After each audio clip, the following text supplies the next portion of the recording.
Today, procrastination, well, it's just a bad habit. Yep, it's a dream killer. But here's the good news. We've got the antidote. Let's talk about it up in the lab.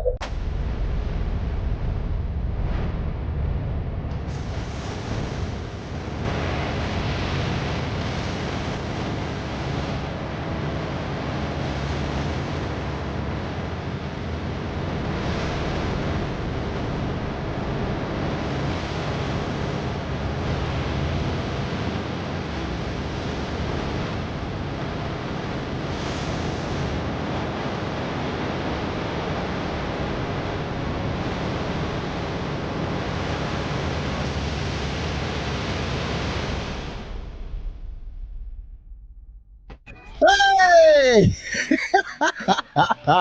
Welcome to Mornings in the Lab. This cat stopped laughing. I don't know why I'm laughing right now. Where excuses go to die in your goals? Yeah. They stop waiting for someday. You don't want to wait for tomorrow. No, you got to get your ass out of bed. Oops, sorry.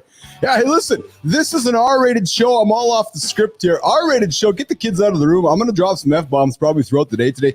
Producer Flynn, I know will for sure. Johnny might drop a ball joke. And Marty, well, you never know what Marty's going to say.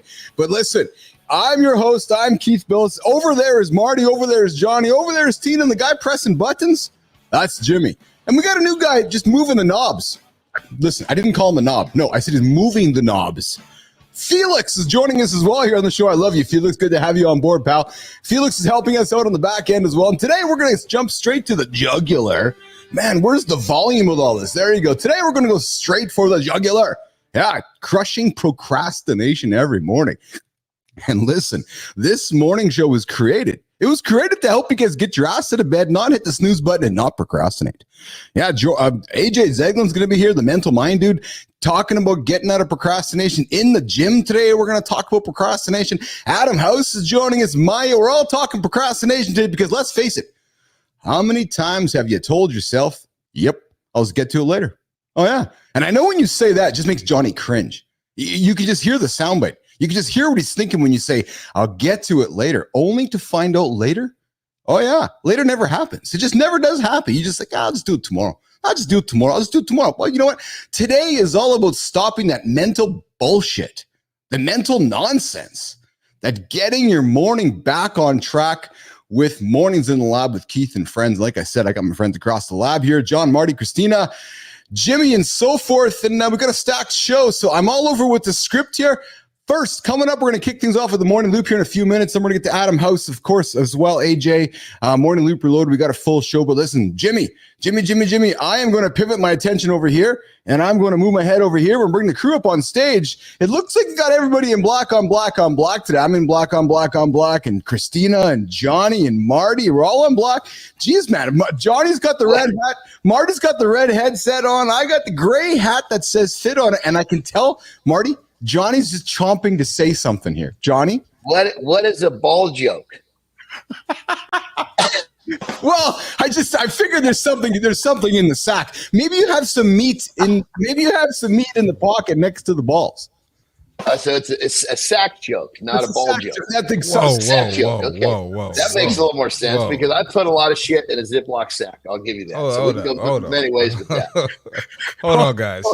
Hold on. We got to get in order here. Before we start these, you got to say good morning. You got to ask how people are doing before you just come out with ball and sack jokes. Keith. Come on, Keith. Good morning, Marty. How are you, bud? Man. I'm good. Thank you for asking. I'm good, man. Appreciate you. That's crazy, man. Marty, good morning. How's your sack this morning, Marty? How's your Ziploc sack? Whoa. I'm talking about your Ziploc, brother. Oh, okay, yeah. Ziplock's good. It's prepared for later. That's a stupid. Literally on my story this morning, I actually there's a little clip of me playing golf. I got a cigar in one hand and I got a burger in a bag on the other, and I'm literally smoking a cigar and eating a burger out of a bag. I gotta look at this. I'm waiting to tee up. On your story, I gotta look at this right now. What is going on, John? Oh my God! Describe to us give us some descriptive video there, Marty, on what's happening while you're doing that. MM Milkman shake and WTF. This is a crazy morning show that you don't know what the hell you just stumbled into. Marty, what are you seeing, brother? He literally has a burger in his hand. Oh my God. Is there carbs on that burger? Is there a bun? What? There's no bun. No. That's a Ziploc bag. It's in a Ziploc sack. Burger in a bag, baby. Yeah. So Johnny's just invented the Ziploc burger. There's going to be a I've been talking about Ziploc burger for weeks. That's what everybody keeps saying. What's it with? Meat in a bag, burger in a bag. These all the chumps come on in the comments and ask that. Think that they're rather than me. This is my way of life. You can say whatever you want. This is wild because personal brands, they always say get known and be known for one thing. You're going to become known as the dude that eats meat out of a Ziploc. It's fucking crazy. I've been known for a lot of things. Add Ziploc to the meat in the Ziploc bag. We'll just add it to the list.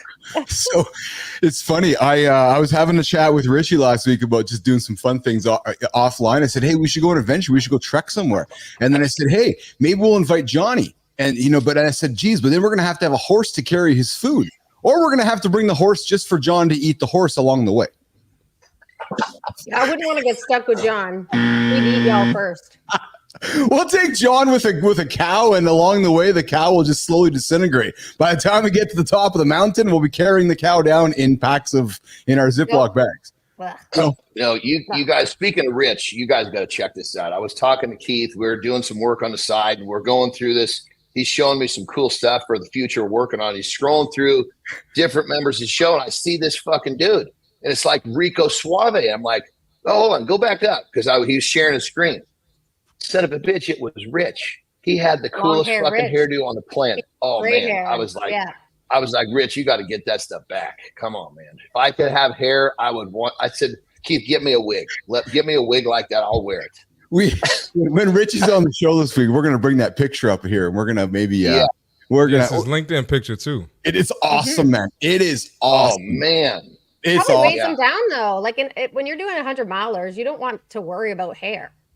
You want to be like a swim or nothing. Put a pin in there, put a rubber band on it, save the hair, baby. Oh, I love it.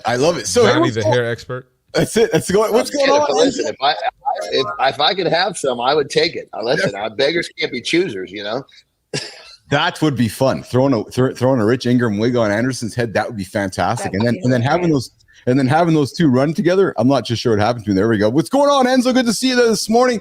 Milkman, if you don't know what the hell's going on, this is a morning show for men, the only morning show that helps men be accountable to their audacious goals. We help you get you to bed.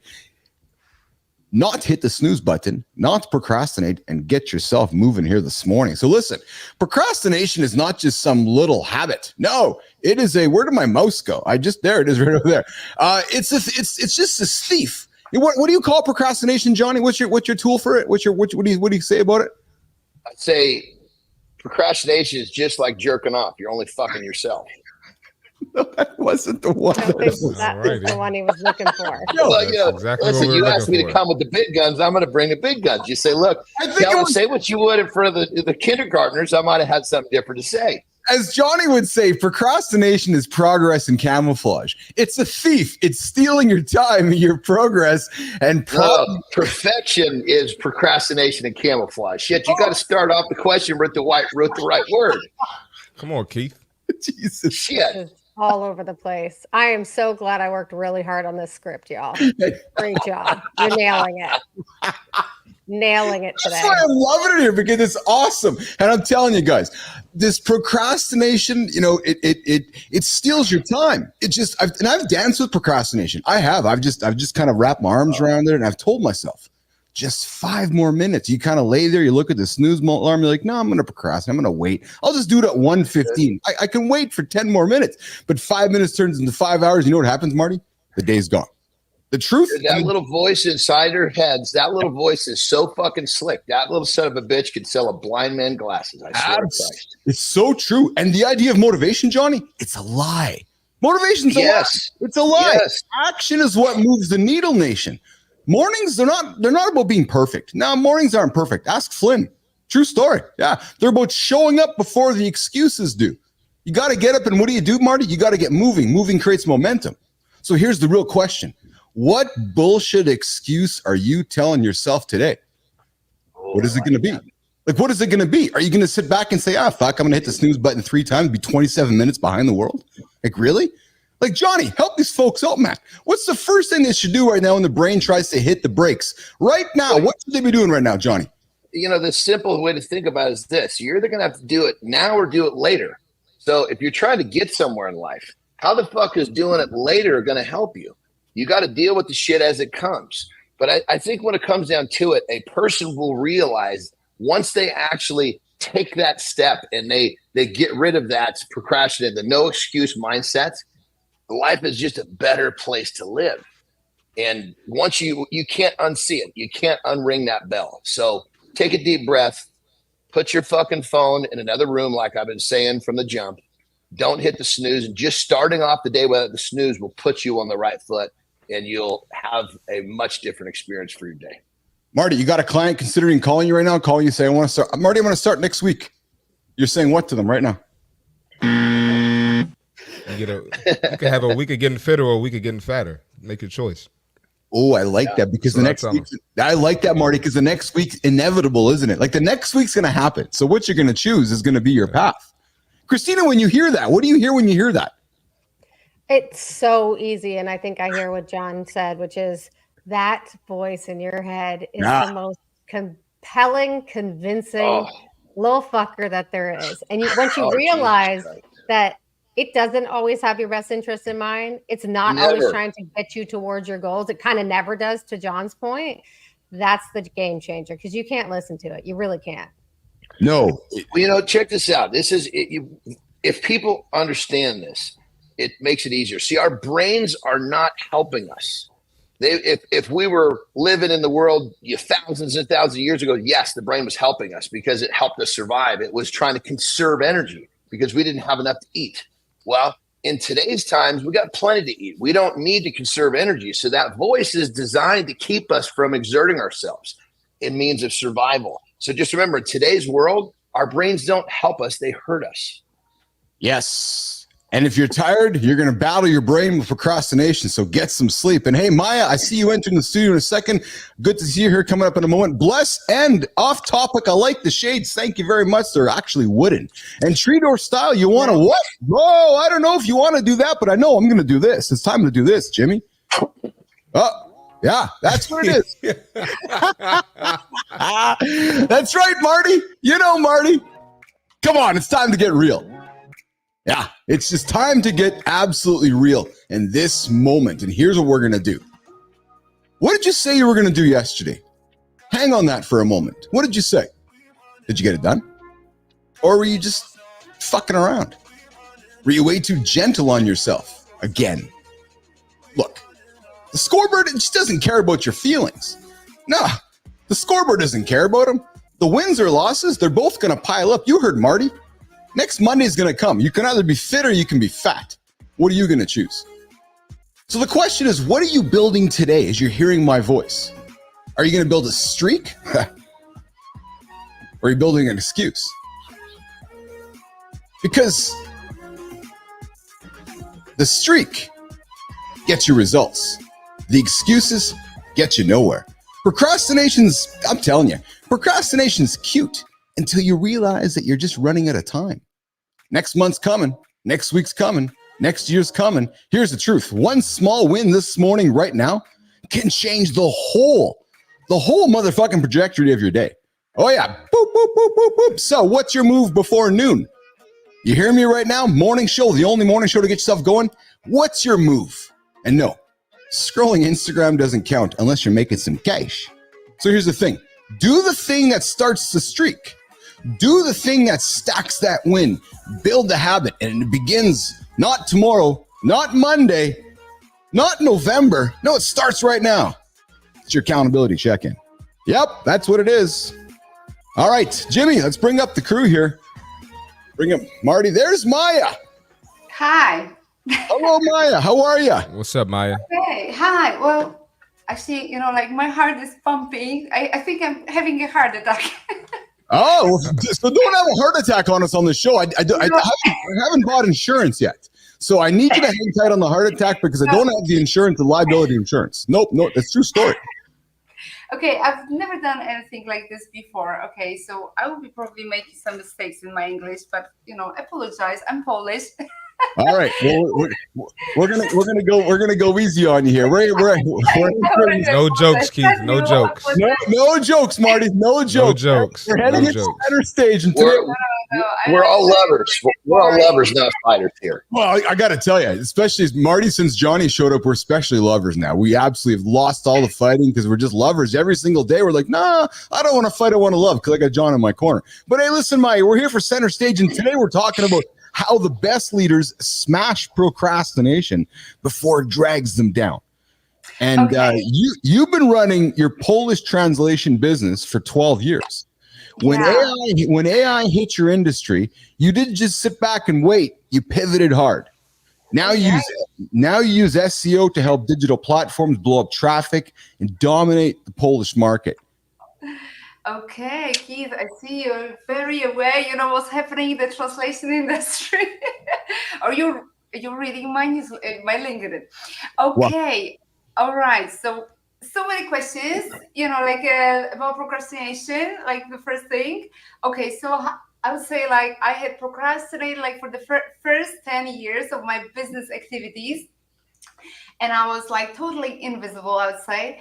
But the thing is, I had small children, so I didn't have much time, for social media and other stuff like newsletters, blogs, and all that stuff.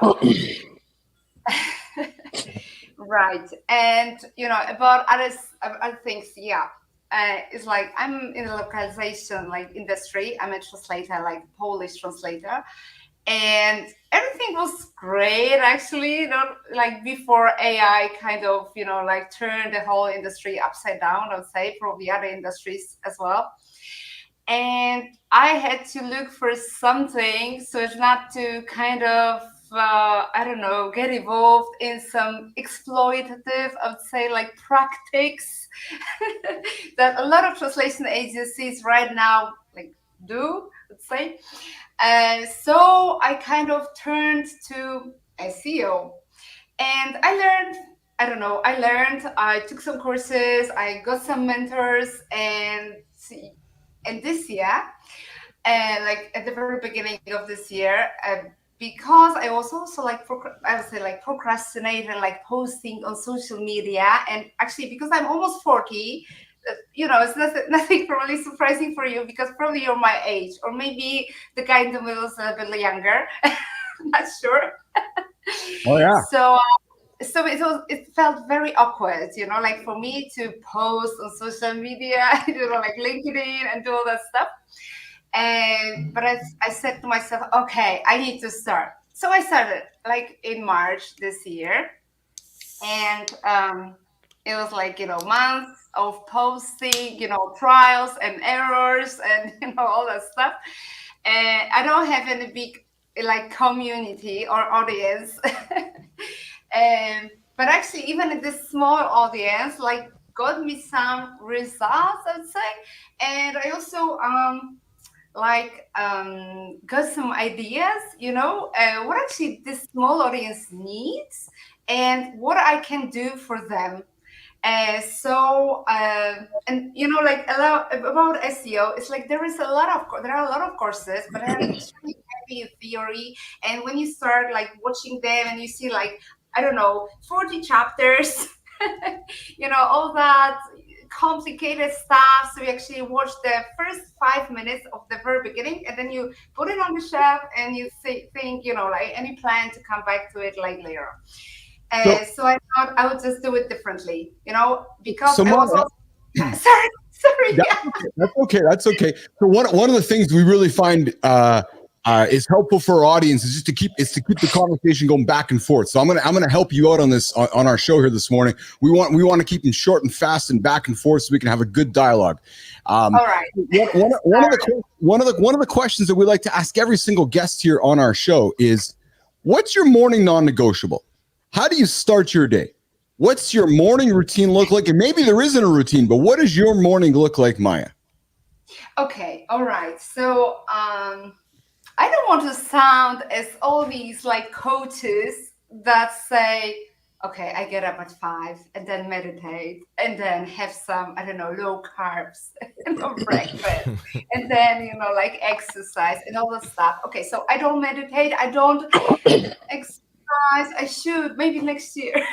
I'll try start, and then, but actually I started waking up at 5, and what actually helped me, well, that's also because I have children, and it's like the only time I can do anything, and I just like think, like, I don't know, focus without like mama all the time.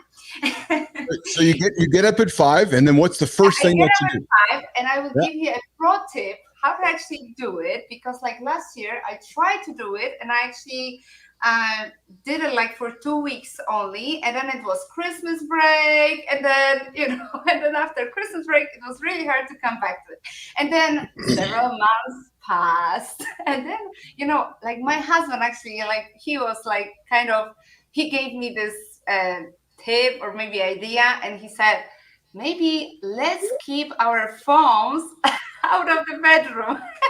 So we keep it. Hold on. I got to interrupt you. Sorry. You said something that might have been the most important thing you just said. The last week, I got to bring John and Marty into this, Maya. I got to bring John and Marty into this. So I got to ask you to just pause for a second here, Maya. All right. Myself and John and Marty and Christina, we had a big conversation last week about men and women that bring the phone to the bedroom and they look at the phone when they're having sex. So Maya, I might have to put you on the spot here. I hope you're not one of those ladies, Maya. You have children, so clearly you didn't use the phone for every moment with your husband. So I'm thinking, you found a few moments in the bedroom where you guys were able to put the phones aside.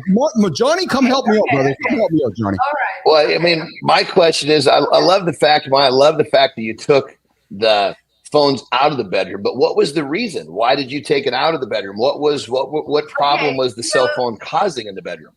Well, the reason wasn't like anything like sex related, I need to tell you. But the thing was that, like, so I tried to wake up at 5, right? And it was like 5 a.m. You did, or your husband woke you up at 5? My husband? Oh, is your husband waking you up at 5? No, was your husband waking you up? I think she's trying to wake up at 5. Oh, she was. I thought maybe her husband was waking up at 5 because the phones were put aside. I wanted to wake up. Okay, sorry. I wanted to wake up. Is this leading to a snooze, Maya? Were you getting the phones out of the bedroom because you guys were hitting the snooze button? Thank you. Exactly. Have I been preaching this forever? Come on now. For the love of Christ, it even works on the other side of the fucking planet, everyone. You see that? Jesus Christ. I'm talking universal law here, people. Listen closely. Come on. That's one of the things that I say, Maya. Take your phone, put it in another room, because when that son of a bitch goes off, you can't hit the snooze. Yeah, I know. It was like snoozing for 2 hours, right? And then, like... Oh, yeah. Yeah, we don't want that. Yeah, but actually it works, when you keep your phone, like, not in your bedroom, but somewhere, like close, near your bedroom, like in the bathroom. And then you have to wake up, like to switch off the You got to go walk to go get that son of a bitch. And then you think, I'm already on my feet. Do I really want to feel like a piece of shit and go back and lay down? You think, no, I've got more sack than that today. I'm going to keep walking. I'm going to walk to the coffee machine.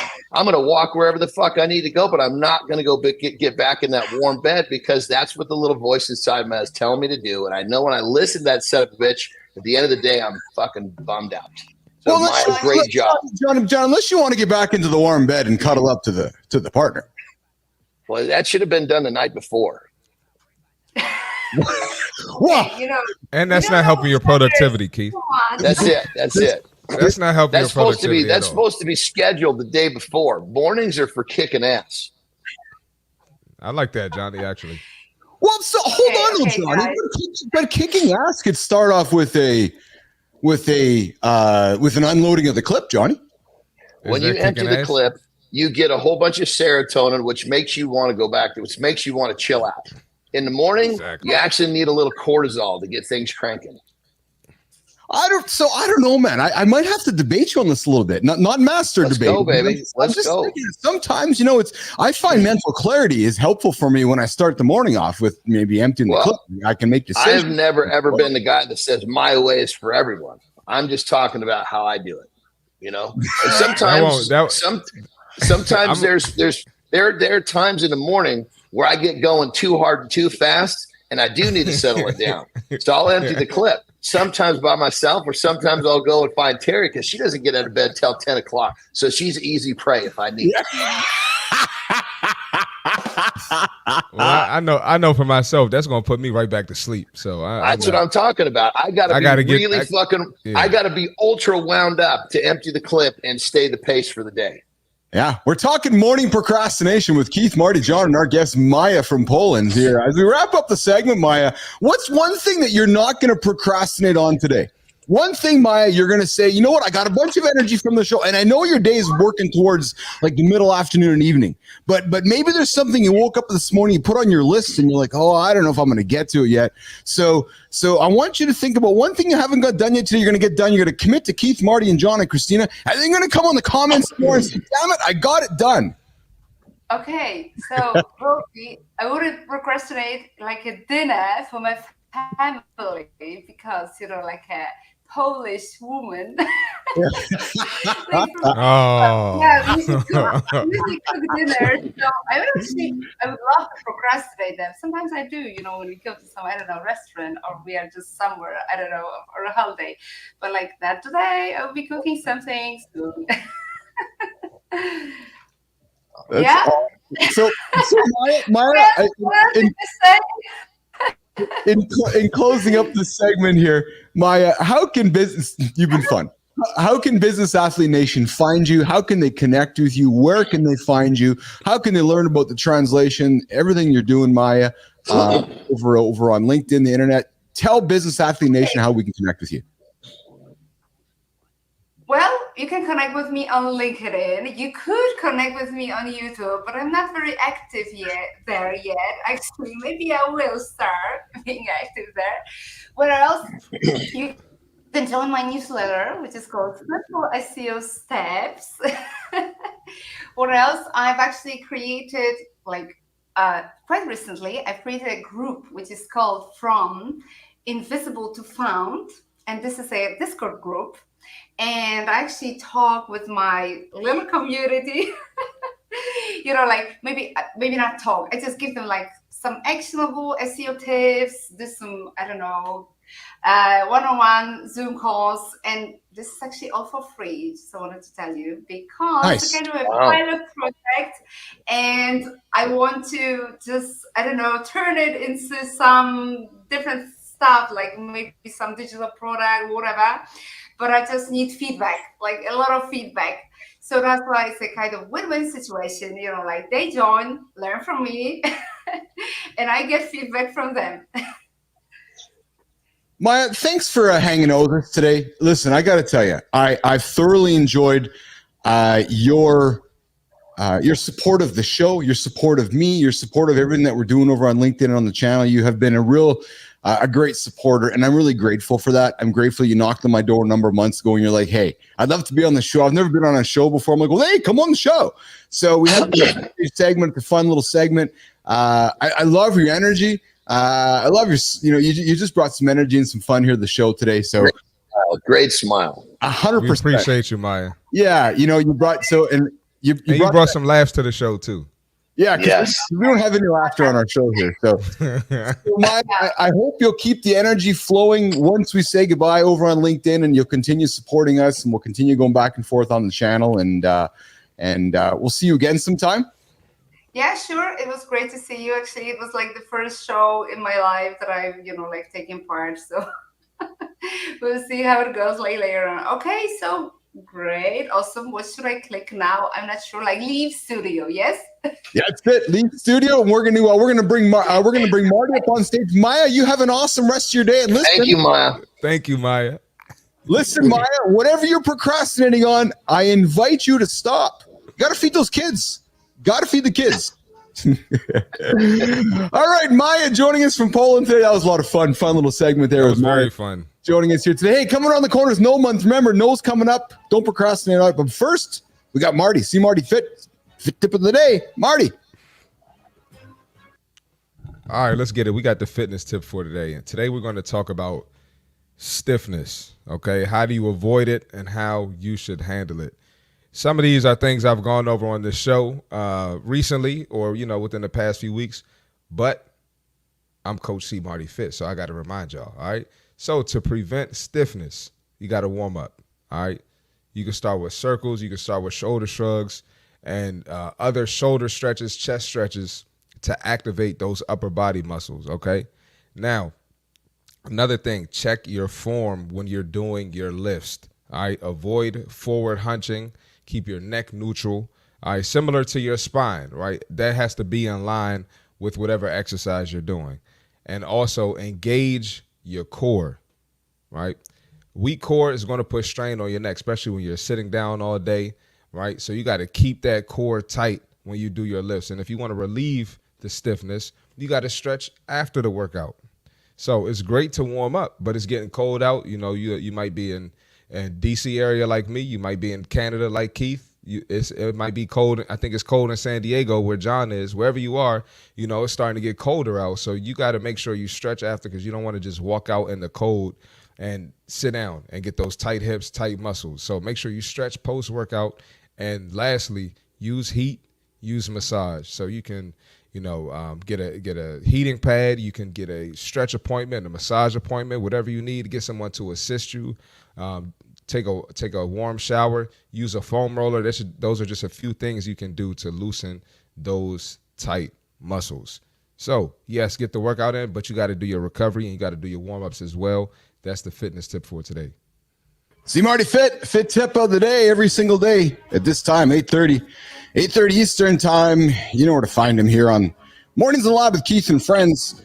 But now we have our friend coming up who's joining us here. I'm just pressing all the buttons right now. We got Adam House joining us. But before we do that, guys, we have Lauren saying, hey, I should have joined you guys for the last segment. Yeah, she could have helped out for the last segment. She probably could have maybe given you guys some. We'll leave that. That'll be a different conversation. Huh? Well, I don't know. Say what you're going to say, man. Just maybe whatever happens. Sometimes Uncle Keith needs the clarity in the morning, guys. Just needs to make the decisions. Yeah. What's going on, Mr. Adam House? What up, House? What's up, fellas? How are we? What's going on? We're talking about how we start our days without procrastination, Adam. And sometimes you just gotta, empty the clip and get the day started. And without procrastinating, you're just moving through things. But today, Adam, I was talking about focus. And Adam, what does focus mean to you? Is it about doing more, or is it just about shutting out the noise and locking in on what matters, Mr. House? Well, I can tell you this, okay? First of all, great to be here, fellas. We're changing the world one show at a time. You guys are hitting it every day. Thank you. And this is, I just get pumped up when I know that my audio and video work. So we're talking about focus. Like my ADD is all over the place. Stream this, open a browser. So I think I might be sweating right now, just making sure everything's good because I want to show up well for you guys. But Paul Reedner for helping us get this sorted out, though, Adam, because Paul's done a good job getting this sorted out. So this is awesome. Listen, every leader surrounds himself with great people, and Paul's amazing. Shows up every day, ready to grind, never complains. So when you find people like that, you don't want to lose them. So, but listen, focus. It's difficult in today's world, right? I mean, I saw some research yesterday that people get 46 notifications a day. I'm telling you, since I've been sitting here for 25 minutes, I've had more than 46 notifications. So I don't know where they got that statistic, but focus is something that you have to find time to do. And for me, the easiest time is in the morning. I can control my morning. I'm up early and I do some, journaling, prayer time, hit the gym, and then just try to get at least 45 minutes of just focused work. Be creative, think about the strategy of the business, where we are, where we want to go. And if you have the discipline to block that time, it doesn't have to be hours and hours. You can't do it, right? And another statistic was every time you are interrupted, it takes you about 22 minutes to get fully focused again. I was blown away by that. So I don't think there's many people out there that are really putting in an hour of focused work a day. 1 hour. Yeah.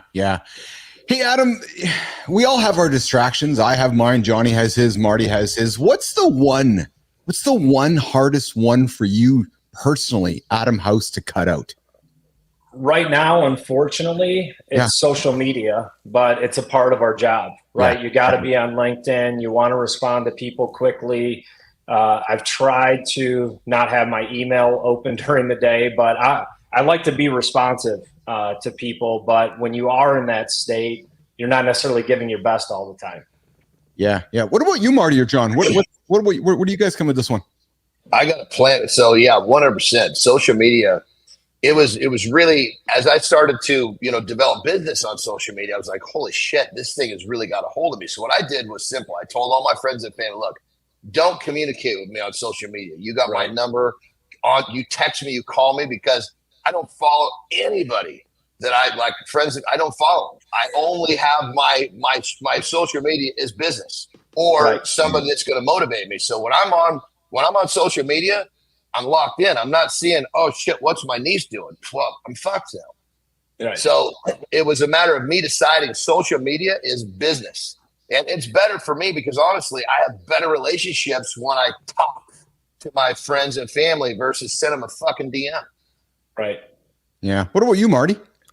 I say social media as well, but mine is a little different with the content I do. So people sending me videos to react to, like their suggestion videos for me to react to, nonstop, all day, every day, and then I catch up with a lot of media. So whether that's politics, whether that's sports, on social media, because I'm not just sitting down watching the news outlets or sitting down watching NBA or NFL. Very rarely. So I use it to keep up with that too, and that can get distracting as well. And then I say, like, I'm 31, so I still have friends that like to do stuff. They always try to distract me with that, and I usually say no, but it's tempting sometimes because I work so hard, so it is tempting. That's probably it for me. Yeah. Adam, you've been a ridiculously successful entrepreneur, business dude. I gotta think that you have entered states of like a flow state during your journeys. Talk about, maybe you haven't, but I'm going to assume that you have. You get in a room with Bill or your team, and you guys just get to work. Like, do you have that attitude of a flow state, Adam? And what does that look like for you? And if you haven't, or if you have you seen somebody get in those states where you're like, wow, that dude just locked right in and he's coming up for air after two? Like, you hear some great artists that get into a studio and they lock down for months at a time before they come out. Have you gone through that in your business journey, Adam? My flow state, honestly, is in the gym. When I am in there, I have my best ideas, best creativity. I'm by myself, listening to something motivational or inspirational. When I'm around other people, it's really tough for me to do focused work. I'm more of a visionary than a strategist. And I've just kind of come to the conclusion on the difference between the two. Like, I know where I want to go. But you mentioned Bill, he's a focused work guy. So if you can't get hours and hours of focused work, or you're not able to do it, this is a part of leadership. Build a team, build guys that are complementary to you. So I can cast my vision. He goes into his little, into his flow state, and then he's creating. So it's teamwork, right? Everyone has a different role on a team. Michael, right? He's very strategic on our team. So, and he likes to push back a little bit, like, because my vision does change, at times, and I'll cast a strategy, and sometimes that change will take us off task. So if you're not very focused, which most entrepreneurs are, right? The way to leverage and grow is to get great people around you. And one of the things that we do in the House of Bricks community for entrepreneurs is we have focused work groups. Like, you can just work with people in the community. It doesn't have to be me. Find someone in the community. So surround yourself with people that can hold you accountable, even in that focused work. Yeah. Adam, as you know, we're building a morning show for men, focusing on men getting their day started. One of the questions we're really trying to get our guests and lean into much more than ever is, what's a morning routine look like for a successful dude like yourself? How does Adam House not procrastinate? How does Adam House prevent the snooze button? Maybe there's days that you do because we're all human, but share with us your morning routine. Is it 4 a.m., 5 a.m., 6 a.m.? Like, how do you start your day, brother? And how do you knock it out of the park? What are your non-negotiables? You might have shared this a few other times in the show, but let's get into this right now, Adam. What's your day start? Like, when's the alarm go off for you, Adam? Well, the first thing I want to tell you is, number one, the alarm doesn't go off. Okay, I'm up. I'm programmed. So I wish I had to hit the snooze button at some point. So the second thing is, I want to dismantle a lot of this morning routine stuff in terms of the quantity of things that you do. Like when I started my first business, I was broke. Okay, I wasn't waking up and meditating for a half an hour and then sitting in the cold pool. And it's more about quality and consistency over quantity. So now it's a little different, right? I've got a nice gym membership, cold plunge, but wake up, journal, pray, hit the gym, and hit some focused work in the morning. And again, it has to be something you stick to. And there's science to support this as well. If you start a routine and aren't consistent, when you stop, you're going to be in a worse place than you were before you started. So it's about confidence, consistency, and quality. You focus on those three things, find what works for you. Yes. Johnny, comments, Marty, comments for Adam before we Yeah, I think that the morning routine thing sometimes gets a little bit misunderstood. It's not about just doing stuff to do stuff. It's about finding what works for you, where you are in your life. Like I'm saying in the beginning, he was broke, man. He didn't have time. He didn't have the luxury of doing all this shit.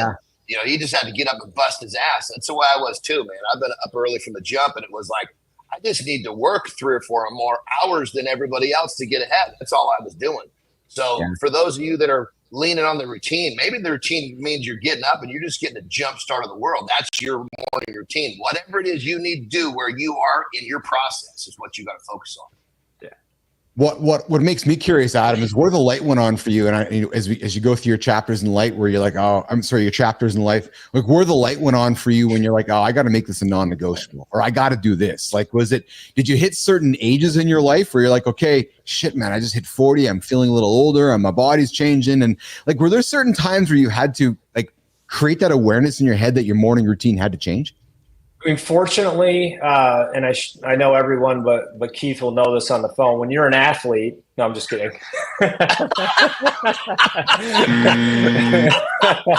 I had to leave you with a parting gift there, but that was good. That was good. I didn't see that one coming, man. That was good. We gotta have fun here, but as great as bodybuilder as John Anderson knows. Just it translates. So I grew up, playing sports. I mean, you had to go in early for basketball practice. You had to be in the gym. And that's why what you guys are doing here is, fits so well together. It's the business athlete, right? Business is a sport. It's a sport of entrepreneurship. And what I love is you're tying in holistically the business piece, the fitness, the mental. Like if you're trashed physically, there's no way you can perform at your full potential at your job. So this is, it's solving a holistic problem. Yes. Yep. Adam House, the CEO of House of Bricks, the greatest online community for entrepreneurs and men. As you're waking up, you're going, holy shit, I got to get myself sorted out. You might want to go talk to Adam House and the gang over at House of Bricks. Adam, where can they find you? I did a little bit, but where can they absolutely find you? And final words from you, Mr. House. Yeah, easiest place is LinkedIn. If you can't find me there, you're lost. So, and you can visit our website, houseofbricks.io. We're growing our community. It's great people. And thanks again for having me on the show, guys. It is good people. I can vouch for that. I'm in the community with Adam. He's got a great team around him, Bill, Michael, and the whole gang there. So if you guys are looking for some business advice, could not encourage you enough to go check out the House of Bricks. And hey, if you don't want to walk up to Adam's door, come knock on my door and I'll make the introduction. Adam, have an awesome day, brother. We'll talk to you next week. Have a good day, bro. All right, fellas. Thank you. All right. No bricks today, Adam. Thank you, Adam. No bricks. Just gold bricks. Just gold bricks, baby. There we go. Gold bricks. There we go. That's it. Okay, guess what? Woo, baby. We got the Mansell dude. Yeah, what do you think of this one? It sounds like what he came out to when he was wrestling. This is wrestling song. That's it. That's it. All right. We got a lifestyle tip It of the doesn't day. make a difference what you play. I'm gonna kill it anyway. Brand new song introducing the man, the myth, the legend, John Anderson, with the lifestyle tip of the day. I could have brought up the goat, but I don't have a new goat. Cut me loose, baby. Cut me loose. Get the hell off my stage, brother. Come on. Come on. All right. Check this out. You throw a turd, that turd is going to come back and get you. That's just the way it works. You're going to get what you give. It's universal law. It doesn't make a difference. We're talking about your relationships. You don't put the effort into your relationship is going to fall apart. You don't put the effort into your fitness, you're not going to be fit. You don't put the effort into your business, you're not going to have a successful business. You are going to get back what you give. You cannot escape this. When I discovered this, my whole world changed. For some reason, I didn't get it.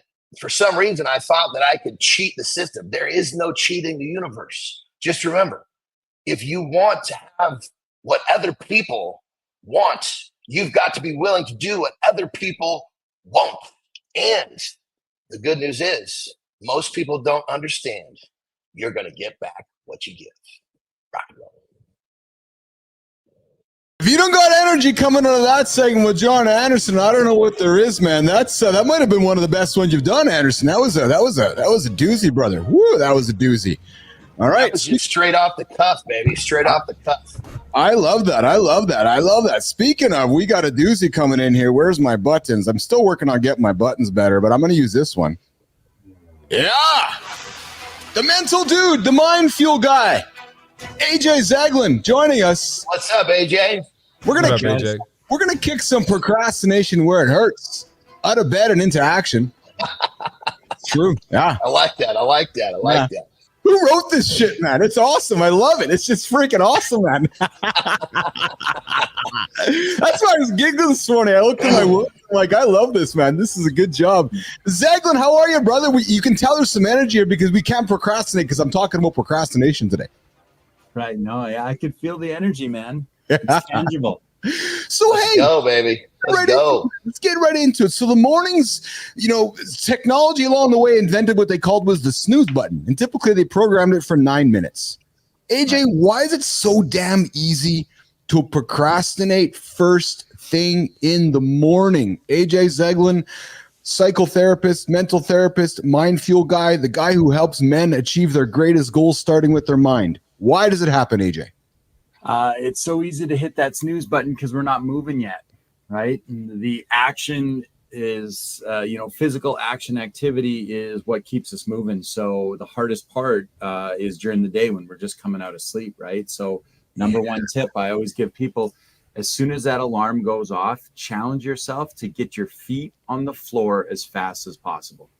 Do you know what, John? AJ, my tip, one of my first tips I brought to this show was put your phone in another room. So you got to travel to go get it.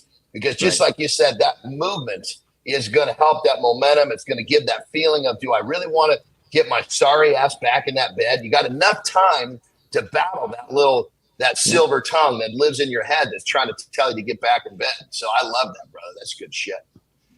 But AJ, you'd have to have a reason. And what I have to have a reason. I guess what I'm saying to you is that I'm cozy in bed. I'm comfortable in bed. I'll just get up and just start my day. What I'm thinking to myself is that somewhere in a man's journey, the light has to be on its way to coming on or on its way to wanting to be on to wake up and recognize that I got to get out of bed and get moving. Because we can tell everybody, this is what you got to do. But it's like saying, stop eating shitty food if you want to feel better about yourself. Like somewhere in somebody's journey, AJ, there has to be their own purpose. You know what I'm trying to say? Yeah, no, I totally know what you're trying to say. And yeah, I think if you speak to a lot of men feel that they're at their best when they have purpose and when they feel useful. Right. Yes. If we don't feel that we're useful to ourselves or to anyone else, or that we're making any sort of significant contribution to our life or the lives of other people, and we have no purpose, then that motivation to get started every day could be low, right? So we want to have an idea of the type of person we want to be. We want to have an idea of, how we can contribute in what we feel is a meaningful way. And then again, right when we wake up, get your feet on the floor as fast as possible and then start fulfilling that purpose. It's interesting because we had a segment last week with a fellow who lived a long time, longevity, and one of the first things he does is get out of bed and gets on his rebounder. And it's funny because Johnny, it's one of the first things that Johnny does. Johnny's at his second home right now. He doesn't have a rebounder, but John gets out of bed and jumps on his rebounder for 5 minutes. Trampoline for anyone who doesn't know what a rebounder is. I never heard it called that, so I know somebody else never heard it called that. Yeah. And even when you're just like bouncing up and down on the floor, it's still good for your lymph system, because the lymph system is like a hose with a bunch of one-way valves, and this whatever you want to call that bouncing effect just keeps pushing that fluid through the lymph system, which is really, really healthy for us. And so when you do that daily, it's a really big part of health. Yeah. Marty. I was going to say push-ups give that similar effect too. I wake up in the morning, I'll do push-ups, and that gets me going too, gets me in a good mind state as well. Yeah. I've always thought of waking up first thing in the morning doing stretching more so than doing a push-up or doing bouncing. I got to be honest, gentlemen, I've never thought about what that does to my nervous system. Me more so that I want to go do a stretch or touch my toes. I've never really kind of gotten into an aggressive habit like bouncing or push-ups and maybe it's something I need to try, frankly. Well, brother, I put it all together. So basically what I do is I'll start off I'll either bounce 30 or 50 times if I'm basically on a hard floor. Yeah. Then I'm going to basically go into a thoracic twist. Then I'm going to go into basically like a deep squat to open up my hips. Then I'm going to bounce down and hit a burpee, a couple of push-ups, explode, pop back to my feet. So I get it all in one. Yeah. And keep in mind, Nation, Anderson does this all naked. And then he puts his shorts on for the show. So actually, you know what? I just wear my underpants because if my shit is jumping around, it hurts. I'm just being honest, Look at Marty. That's one of the best ones. That's the best Marty look right there. You can't even come up yet. Look at that. I know. See, Marty's got the head back and the head forward. We just discovered the head forward is the big one. Yeah, that was crazy, man. That one was crazy. So I'm just looking at the time here. AJ, have you AJ, I know you've trained a lot of awesome dudes. You've been a bodybuilder yourself. You've worked with a lot of athletes. Have you worked with guys on deep cheeks before, AJ? On deep cheeks? Yeah. It's an inside joke. You got to tell them what deep cheeks are, Keith. He's sitting there going, "What?" But AJ's bodybuilder guy. AJ's been lifting weights his whole life. AJ's been lifting weights as long, not as long as you, Johnny, but AJ's been around the gym for a while. So I'm just kind of curious if AJ's been around this idea of deep cheeks. He's probably got a set and he doesn't know it. Yeah, exactly. I'm thinking, you know what, AJ, you do. And that would be credit to some of the work you've done. Johnny, you want to talk a little bit about? I'm curious now. I gotta know. So basically, we had this segment on shit. What was it called, Keith? Where basically you fart and you slightly shit your pants. What's it called? Sharting. My mom used to call it a flotch. That's what I was told as a kid. You flotched your pants again is what she would say. Yeah. So basically, when you do enough lunges and enough squats, you get deep cheeks. So when you shart, you basically, their deep cheeks will save your underwear. That's what the deep cheeks are for. So you actually save money. You save money on Tide. It's all those people out there that are, I'm really having trouble paying for my lifestyle. Do more lunges, then you can buy less laundry detergent. I've known AJ long enough that I wanted to get that reaction from AJ. Oh man! But realistically, it's being real. There's been a few times when I've been out in public when I've had a really good fucking shart. I let this fart go, and I'm like, God damn it! If that doesn't cool off here in about 3 seconds, I know I left something behind. And then I got to go in some fucking restaurant bathroom. And the first thing I do is pull my pants down and see if my pants are okay. If my underwear are okay, I'm in the go. I now just got to do is clean myself up. So you see how valuable these deep cheeks can be? Especially if you're on a fucking hot date. What are you going to do? Later in the night, we're getting down, you pull off a pair of underwear and got a big shit stain on them? That doesn't work. Deep cheeks will save you in so many different ways. Tell you, man. That's what you learn with this show. You learn about deep cheeks, AJ. So everybody get to lunging. Get to lunging. That's it. And we got James coming in with a comment here. I'm sure James is thinking about, our conversation with deep cheeks right now, but purpose fuels passion, perhaps not the other way around. Movement, rebounder, not heard that either. AJ, pivoting our conversation back to you've trained a lot of athletes. You've trained a lot of interesting people. I've seen the guys you've trained. What's the most extreme thing you've seen someone do to beat procrastination? Something so weird you were either, dude, that's either fucking genius or that's crazy. Can you think of sometimes they're the same. Sometimes genius and crazy are the same thing. This is a great question, man. Yeah. With all that, I can't wait to hear this. But AJ, let's have it. Yeah, man, it is a great question. I wish I had a super exciting answer. I'm trying to think of one that might be really weird off the top of my head. I can honestly say, like, I can't think of anything that. Well, okay, let me start that again. For working in the field of professional athletes and stuff, I haven't seen anything that's weird outside of that context. Some people from the general public might look at some of the commitment level of some of these guys and think that this seems weird, right? Yeah. So I guess it's all relative, but no, the guys that I work with, I can't think of anything really weird, but they all just build some form of structure in their own way.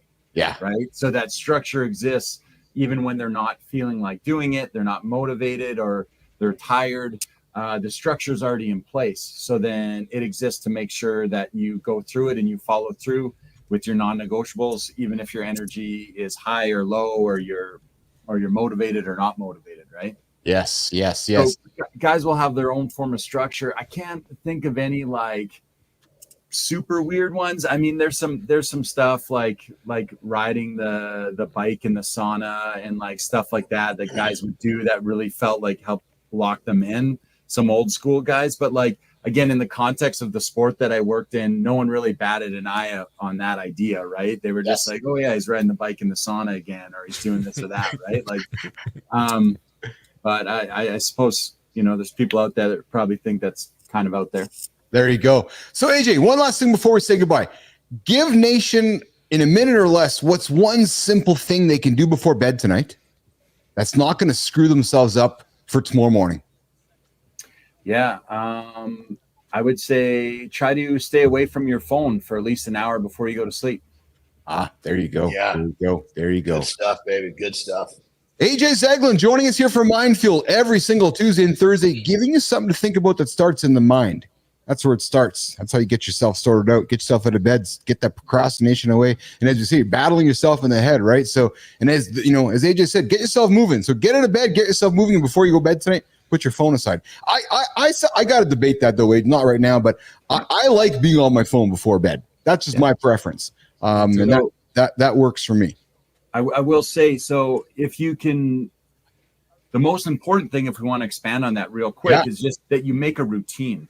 Our bodies respond to routines, right? So if we have a routine that's 100% consistent from night to night, our body knows as soon as we enter this routine, we're getting ready to shut down and go to bed to relax, right? I like that. So is it impossible that your phone is part of that? No, it's not. But I would say for a general thing, most people aren't using it as part of a routine to shut down. They're not reading something that's interesting. They're not listening to an interesting podcast. They're scrolling through social media, consuming a bunch of negative stuff, or going to bed thinking, why don't I have this? Why don't I have that? Or you know what I mean? So can you use it in a practical way? Probably, yeah. But I feel most people generally don't. I have a whole, this is a whole other discussion for another day, because I think Marty and I probably very much see the same thing. I love my screen. Yeah. So I think that there's a ways to enable it to empower you, not necessarily to inhibit you. Right. And I guess that's just part of the Well, now they have the glasses you can wear, so it doesn't actually fuck up your eyes, which makes it easier to fall asleep. I can't remember, like a blue light glasses or something like that. Yeah. And I know that's because that stimulation to the eyeball, that type of light is not actually conducive to falling asleep. So if you just if you say, hey, this is part of my routine, I put these glasses on when I do my phone before I go to bed, that will help as well. Yeah. Oh, sorry. No, I don't want to keep this going for too long. I feel like we could go on for a long time about this, but yeah. Yes. Well, maybe we'll have somebody on to talk about blue light glasses one day, because is it real, or is that just another industry that's coming out of the woodwork with the blue light glass industry? Good point, brother. Good fucking point. I don't have a pair of those motherfuckers. I just put my phone down at 7 o'clock. There you go. Keep it. You know, I think Age, have a great day, brother. Thanks for coming in today. Appreciate you, AJ. I got leg day today, so I'm gonna go. Nice. I'm gonna go save my underwear one rep at a time, man. Yeah, there we go, baby. Get those deep cheeks, baby. Right on, AJ. All right, AJ Zeglin joining us here every single Tuesday and Thursday for Mind Fuel, talking the mental finesse of a business athlete. All right, time for the brand bite. Christina, Coach Flynn. Coach, what's in the play today there, Flinner? Just another day of questioning my life decisions. Here we go. Here we go, friends. All right. So, listen, you're trying to shove your credibility down your audience's throat. Trust me, it doesn't work like that. You know it, and so does your audience. It's not going to happen with one post, one comment, one DM. Trust is built in reps, showing up day after day with the same energy. If you're rushing it, I promise you, you're trying to make people believe you all at once. They're not going to believe you at all. They can feel it. It's giving desperate, and they won't buy it. So stop forcing it. Show up with patience. Do it consistently. I know we love that word, but it's real, because every post is an interaction. It's a bigger piece of the picture that you're building. Yes, it really is that simple. I have entered my no fucks era brand bite into account. You will be one step closer to entering yours. You got this. There's the brand bite. Christina Flynn. You know where it is. Oh, there's not that button. I'm going to get this button, though, going on here. Where is it? This one. Yes. That's the one, Jimmy. That's the one, Marty. That's the one, Johnny. Christina. You guys think I missed it yesterday? I didn't miss yesterday. I think just maybe it wasn't as loud as it could have been. All right, so let me see here. I'm going to get myself back over here. Yes, Mike, most credentials are inflated. You are right. Mike McQuillan joining us here in the comments, all the way from Peru. I think he's got his headset fixed up. We'll get him back on the show here one day soon here. McQuillan. Hey, you're here with Keith, John, Marty, Christina Flynn. Mornings in a Lot with Keith and Friends. We're in the second hour here. Morning Loop Reloaded.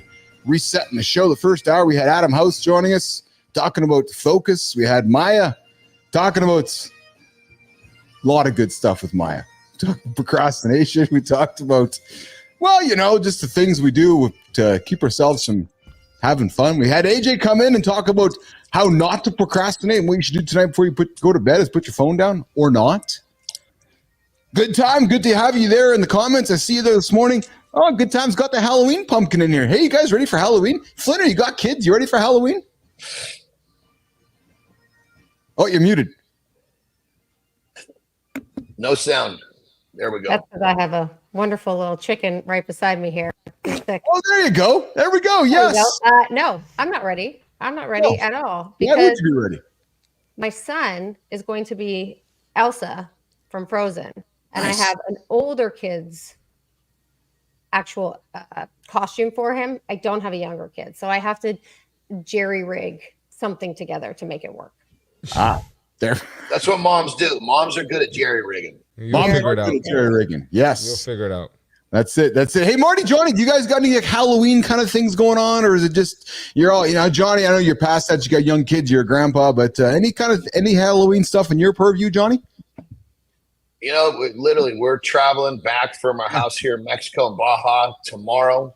We have one on Halloween. It was basically our day to repack and get down to LA for some more stuff. So basically, Halloween is going to be one of those days where I'm going to turn off the lights and keep us that way. We don't have to worry about people knocking on the door because we're going to be busy getting ourselves ready. And then I'm sure that I'm going to make sure that Terry lives extra long, and I don't want to have distractions of trick-or-treaters when I'm getting down. That's right. Exactly. Right. Yes. She can maybe she get an extra a couple extra days of life if you can take care of Halloween a little extra. Marty, I don't know about you, buddy. You got Halloween actions going on? Do you party? Do you what happens for Halloween for you? Anything? Just got my loop, Keith. I'm just staying in the loop. You know, Halloween's one of those holidays. Yes, it's not bringing a lot of substance to my life, so I just stay in the loop, baby. Rock and roll. That's right. Good time. Leave some kids. There's a big chocolate bowl upstairs there, and so I look at Halloween as National Peanut Butter and Chocolate Day. It's just the best day to stick those best two ingredients just together. Say you want the Reese's Pieces, brother. Just say you want the Reese's Pieces. Listen, ever since I've met you guys, I make good choices for the most part every single day. And I know this prop is getting good, Johnny, but I have no desire to eat it. I have no desire to eat it anymore. Zero.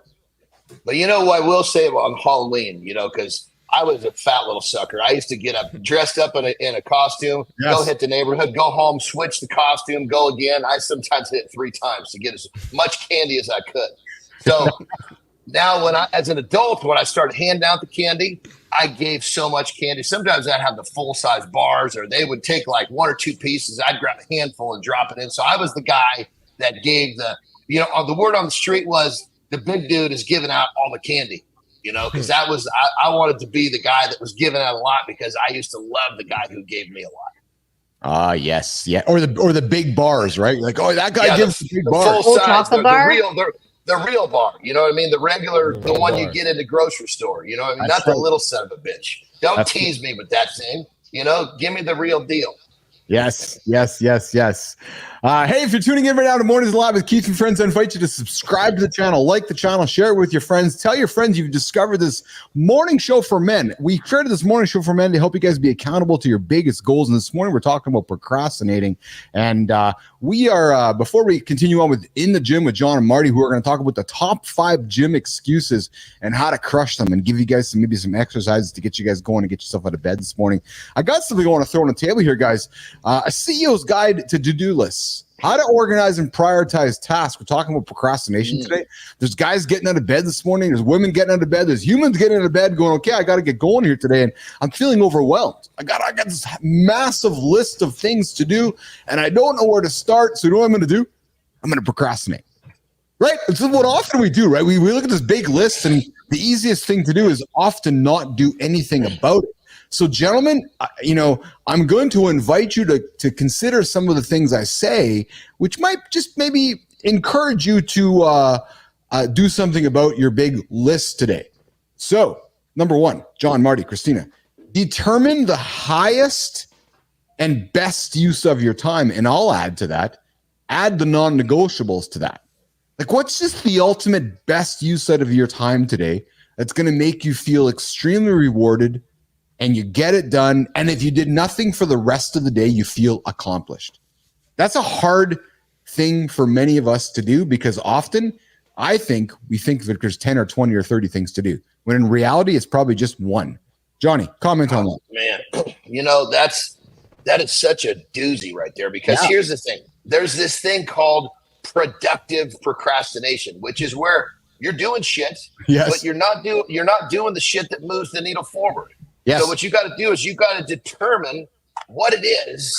Usually there's a couple things in your day that need to be done that will literally propel the process forward. Because there's probably another 15 or 20 that you can do, and you're busy, but it doesn't make a difference in the progression of what you're doing. So it's really, don't get caught in this. And I sometimes catch myself doing it. I get so mad at myself because I have a list, and the top 1 or 2 is what I need to be doing.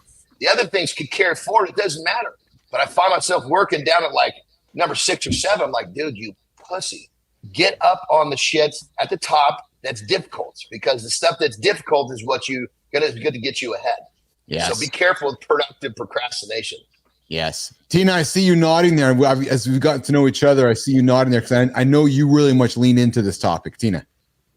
Yeah, because I'm shit at it. That's why I lean into it. It's something you're going to say that. Love the honesty there, Christina. That's powerful. Yes. Powerful. Listen, I am really, really good at doing a lot of things, and things that are adjacent to what I should be doing. So it gives the perception that I am doing the right thing. It gives the perception that I'm on the right road. But when you take a scale back and when you go, okay, is this actually the right thing to be doing? It's not. It just feels really good at that moment. So that's why I lean in. I'm shit. Yes. But I'm getting much better. I will say that. You are. Yes. So here's something else for you gentlemen to think about. And this is going to be a hard one. And this is a real hard one for us entrepreneurs, leaders, visionaries to do, which is a to-delegate list. Give something to somebody else to do. More importantly, what's even harder is to pause, hire a human, pause even more, train them, pause even again, empower them, and then pause again and support them. So my point is that often we're like, I'll just fucking do it myself. No, no, don't. Pause, find somebody, delegate, train them, and then watch yourself get back to the important things on your list. That is a hard thing for leaders, entrepreneurs to do because we just want to do it ourselves.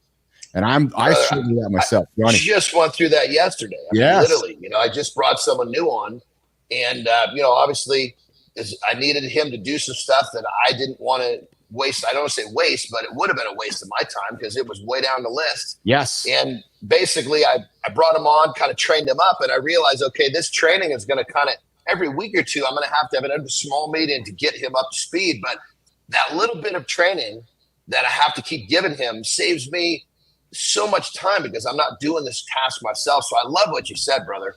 The fact that there's a couple of steps to this. You can't just hire someone and expect they're going to get done what you want, the way you want it to be done. You got to take accountability, making sure they understand your vision and what they're supposed to do. And more importantly, give them a system to follow, because if you give them a system and there's a breakdown, it's not their fault, it's the systems. And then they don't feel like they've failed. They feel like they've got to report to you that the system's not working. We need to alter the system. And it makes it a really, really, I guess you'd say, fluid work relationship. Yes. It's a hard thing to do, gentlemen. I know right now you're getting your day going and you're like, I'm just gonna go do it myself because I don't want to pause and find somebody. I gotta write the job description. I gotta post the job description. I gotta go and interview a bunch of people. I gotta go make a decision. I gotta go then train them. It's gonna take me 3 or 4 months by the time I see results. You guys know where I'm coming from because y'all been there. I've been there too. No, I'm telling you, stop. Don't procrastinate on what's most important. And it's funny because I had this conversation with Christina last week. We were in between meetings and I said, boom, within 7 minutes, I sat down with ChatGPT. I said, I needed a job description. It was boom, boom, boom. Job was posted. Later that day, I had people I was hiring, right? But I had to be aware and not procrastinate on it because it's easier not to do.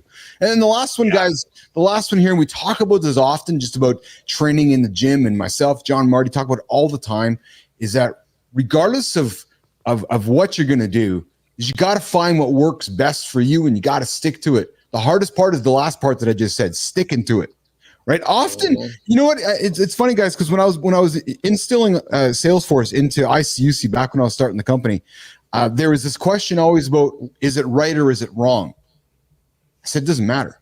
Just be consistent. Just pick one way and do it. It's the same thing when you go to the gym and you get in a treadmill and someone's like, are the metrics correct? It doesn't really matter.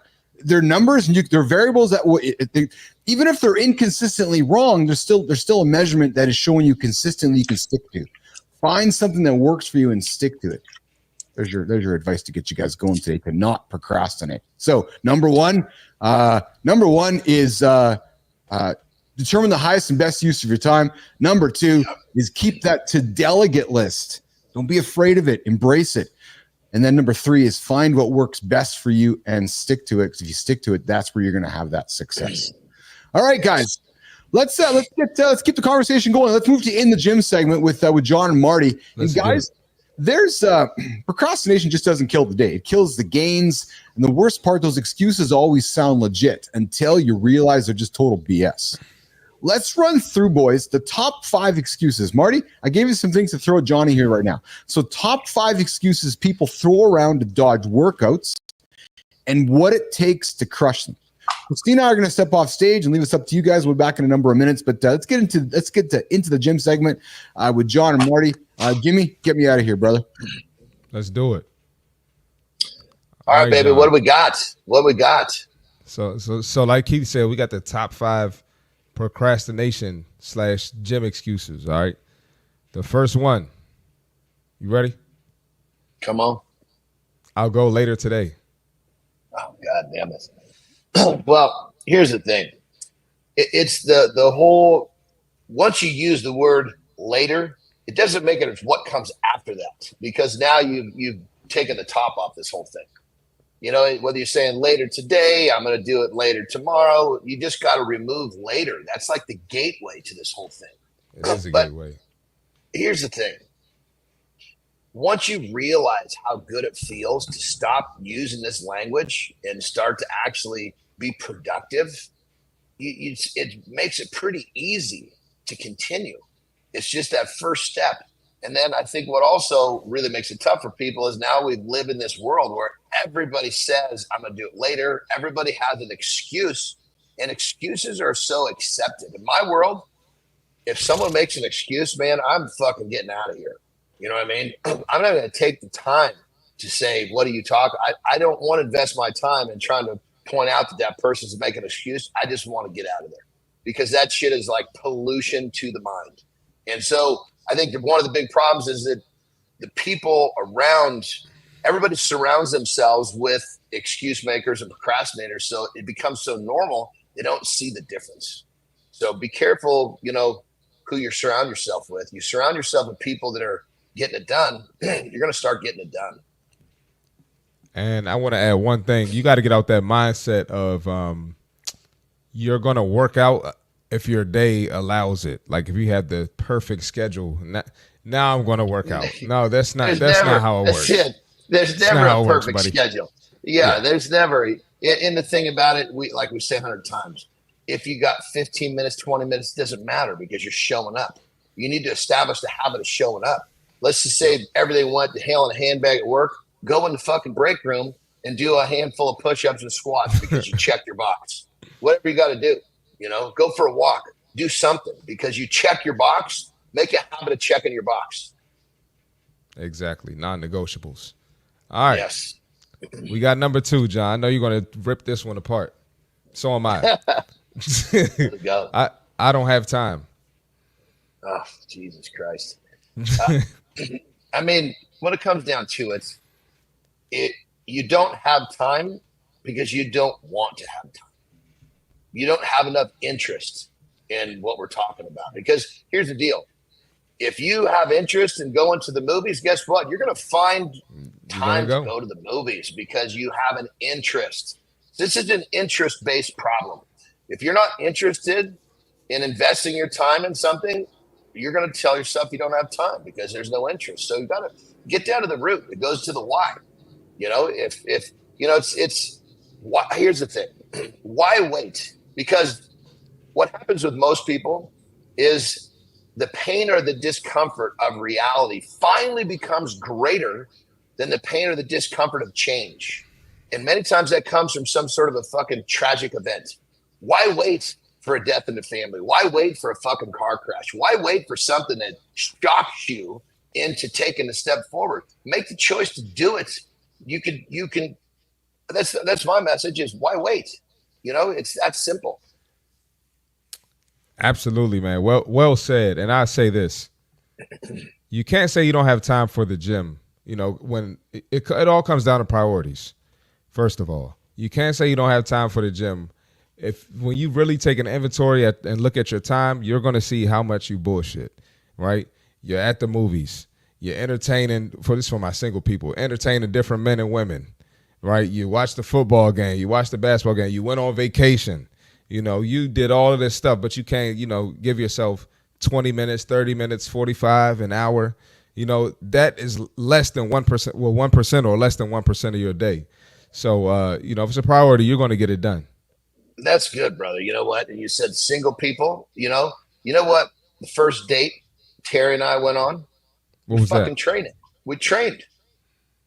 That's our first date. That's what I'm talking about, man. That's what I'm talking about, man. I mean, because listen, I got to see, you know, listen, I got to drive this car before I pay for it and take it off the lot. So let's go do what we do in normal life. I want to understand, you know, I mean, when it came down to it, it was like, hey, if we're going to be compatible, you got to know what I'm all about. Yep. And agreed. I'm not going to, so it's just simple. Take some of this stuff and cross-pollinate them. Yep. All right. We got it, and I could go on that one forever, but we don't have all day. Yeah, I almost got on a tangent on that one, but I brought it back real quick. had to keep it brief, man. I need to feel motivated first. How about that one? All right, man. Listen, motivation, we all get it and we all lose it.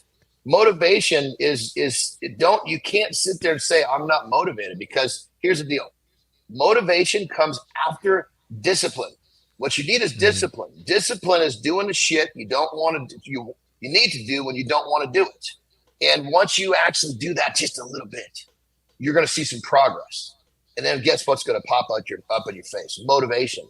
You get motivation for progress. You get motivation from doing something, that makes you feel good. You overcome adversity. God, I want to do that again. That's motivating. You don't just, if you're going to social media to get motivated, what you need to be doing is spending that effort on creating some discipline. And how do you do it? Let's give a quick takeaway on that one. Just honor the promises you make to yourself and make them little. Like, okay, tomorrow morning, when I get up, first thing I'm going to do is drink a glass of water. Boom. First, easy win. You honored the word to yourself. You start small. Next thing you know, you understand how good it feels to honor the word to yourself, and you've created the discipline you need to do the shit you need to do when you don't want to. Motivation will surround you when you have discipline. And it's really, really, it's not so slippery. It's not so flighty when it's created from your discipline. I'll say this too. Feeling motivated is lucky, and I always say that I get up in the morning like fired up and looking forward to the day. But at the same time, I know it's a lot of shit that I don't want to do, that I'm not motivated to do, but I know it has to get done. So if I do wake up and feel like, oh, I can't wait to do X, Y, Z, I can't wait to hit leg day, then that's just lucky. So if you do feel motivated, in my opinion, then you just got lucky. You're not going to be lucky every freaking day. So you got to get that out of your head. And brother, that's so good, because when it comes down to it, when we wake up, sometimes we don't want to do the shit that we need to do. And I just remind myself how good I'm going to feel when I get it done. And that's motivating, because I can literally feel how I'm going to feel when I check those boxes. Yep. I can feel how good how good the day is going to be when I have that feeling. So all you got to do is just take a quick trip into the future, 10 minutes, 20 minutes, 30 minutes, and think, man, I did it. I feel good. Chase that feeling. It makes it so easy when you're chasing an emotion. Yep. All right. You're going to love this one, Johnny. I need the perfect plan. Oh, Christ. There's no such thing. There's no such thing as perfect, man. Those people that are, perfection is one of those things that causes people more progress. You could what's the saying? It's paralysis by analysis. You could sit there and plan for perfection until the rest of your life, and all of a sudden you never took the first step. I would rather take the first step, even if it might be the wrong direction, because I know if I'm moving, I'll find my course. But, I don't, when it comes down to it, I don't need a perfect plan. I just need to know what I want to achieve. Shit, man, just like Keith says in the show, man, we're building this airplane as we go. If we sat here and we try to build this thing perfectly to get the bird off the ground, Christ, we wouldn't be here right now. And look at the progress we've made, because we said, hey, take a deep breath, put on your seatbelt, let's go, everybody, hold on tight. And just remember, perfection doesn't exist. It's just the dumb shit that procrastinators tell themselves they ain't got to do anything. Yep. And I'll say this too, man. There's no such thing as a perfect plan. You're going to have everyone with different philosophies. You're going to have the John Anderson philosophy. You're going to have the C. Marty philosophy. Yeah. You might have the Jared Gleaton philosophy, who was here, a couple of weeks ago. Everybody's going to be different. So you got to do what works for you and just fucking get it done. And just fucking show up and get it done. And on that level, just take bites. from, people might say, God, what Marty talked about really resonated with me on some little thing. Then all of a sudden they're listening to Keith. God, what Keith said, that really just take all these little pieces of everyone else and fit them together for your plan. Now, remember, that plan's going to keep changing, and that's what makes it so fun, because it's like a game that you never ever quite get finished with, but you love to play the game because it feels so good when you're making progress. Yep. It's interesting, John and Marty. We're hanging out in the gym with John and Marty here. The segment here we drop every single day here, Mornings in Line with Keith and Friends. It's interesting to hear you guys speak, and I think of myself as I read fitness magazines as I've grown up in life, and you're always looking for that hack. You're always looking for that trick. You're always looking for that shortcut. But, what I hear day in and day out from you guys is it's got to take the first step. And I know that's cliche, but from us, and you just said it, Johnny, hopefully something along somebody's journey makes somebody stick and act. That's really what it's all about, isn't it? Because we're not telling anybody anything new. What we're hoping is that something that Marty says or John says or I say or Adam or AJ or Christina makes you go, okay, light goes on, boom, now I got to act. Yep. That's really what it is, isn't it? Yeah, it's like you can hear the same story get told by three different people, and one of the stories makes perfect sense and the other ones don't quite resonate.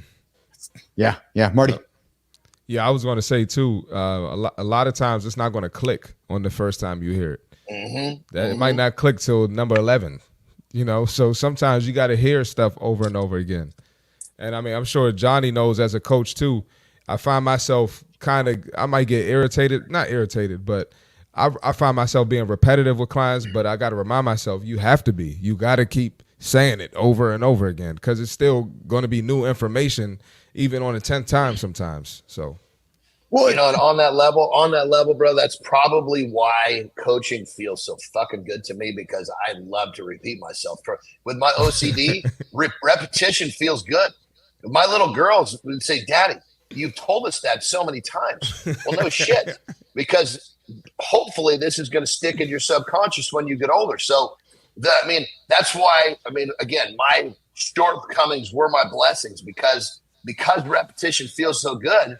My whole life is repetition, and coaching is repetition, and it feels good. I even tell my clients, look, you're going to hear me say shit a lot, because I want to know that at the end of the day, I told you too much than not enough. You know what's powerful about that, Marty, is that when you hear John say that, and as we've gotten to know John, is that you can tell that's his belief. Like, it's just, he's like, this is a belief inside of my system, and I'm going to tell this to you a million times because that's just what I believe. And it's hard to argue. It's exactly right. So it's hard to argue with somebody with such powerful beliefs. And of course, Good Time, always a big supporter of the show, saying, don't forget to like, smash, and subscribe that button. And what I love about this is, Good Time showed up on the show a number of weeks ago, 8 to be exact. And says, walking guys, thanks for the show. And so listen, to somebody tuning in day in and day out, you might think, oh, this is kind of boring, repeating yourselves. Well, no, but accountability is boring. Yeah. Oh, yeah. Consistency is boring. So it's finding fun within the boring. It's finding fun within the accountability. And it's interesting, Johnny, I have dogs, you have dogs. That's what I love about my dogs. My dogs provide color to life, right? Those little innocuous moments where a dog does something ridiculous or goofy, and you're like, okay, life's not that boring right now because I got this wonderful little dog in my life, right? Yep. Yeah. Check this out. What you said a minute ago is really powerful. It said accountability can be boring. The stuff we talk about can be, but here's the thing. When you do it long enough and you separate yourself from the masses, all of a sudden then it becomes really fucking sexy. People look at that and go, oh my God, look at that guy. But you got to have the nuts to get there. You got to separate yourself from the people who do it for a little while, then take a break. Yes. Do it for a little while, and I'll start up again after the holidays. Yes. There's no fucking holidays. And it's right here. and I want to lean into what Johnny just said, because Marty talks about it often as well. Yes, we are all about longevity. Yes, we're all about helping you men live a long life for your grandchildren and walking and trekking and doing what you want to do with your kids. But the reality is this, and Marty talks about it often. When you go to the gym and you eat well and you feel good about yourself, you don't got to worry about buying some ridiculous big budget suit. Go buy yourself a nice pair of pants. Go put a nice T-shirt on, because you know what you're showing off, brother? You're showing off all your hard work, your physique. And I know we're not supposed to talk too much about aesthetics, but the reality is you feel good about yourself. You look in the mirror, and aesthetics are part of life. You look in the mirror, your waist is a little smaller, your shoulders a little out, your T-shirt fits well, you put your suit jacket on, gentlemen. Marty, how you going to feel, brother? Like $1 million, you know, $50 million. But true, no, you're right, Marty. And I want to add to that too. People see that. Yes. And you're going to have haters too. But don't sit here and think that people don't know that you're one of the best looking in the building or one of the best looking in the room. You know, men and women, everyone's going to see it. And again, it may, you know, and Marty's talking about best looking. What they're seeing is they're seeing the work you're putting in. They're seeing that you're making the right choices. They're seeing that, okay, this person must be getting out of bed to make the right choices, which is why they're, you know, able to fill out their suit and why they're able to walk into the room confidently, right? So I want to balance longevity over aesthetics. They're both important, but people are going to see the work you're putting in, and it's not going to be caught up in the $10,000 Tom Ford suit. Like, no, a guy's got a nice T-shirt on. He looks like he's putting the work in. Johnny. Yeah, I mean, it's when it comes down to it, you know, it's. Again, I think people just need to realize that if you want to find an excuse to not buy into what we're talking about, there's plenty of them. Yes. But at some point, you're going to realize, you know what? I think I want a little more for myself. And, you know, my message has always been, why wait for that tragedy in your life to actually have you make that first step? You know, why wait for the death in the family? Why wait for the car crash? Why wait for the doctor to tell you if you don't get your fat ass in gear, you're going to have a heart attack? You know, don't wait for the tragedy to make a change. Because like I said, you know, before when Marty and I were talking, you know, that at some point, the pain and the discomfort of your reality is going to come greater than the pain and discomfort of making a change. Why wait for that to happen? Yes, yes. And as Marty said, you got a choice right now. You can either get up and get moving and get fit, or you can sit around and do nothing and probably get fat. And you know what? It's there's two F words there, and you can really choose which vowel you want to put in the middle of the T, either the I or the A. That's your choice, frankly. Yep. You know, and I agree. One thing too, as we're coming into the holidays, obviously November, we got Thanksgiving, we got.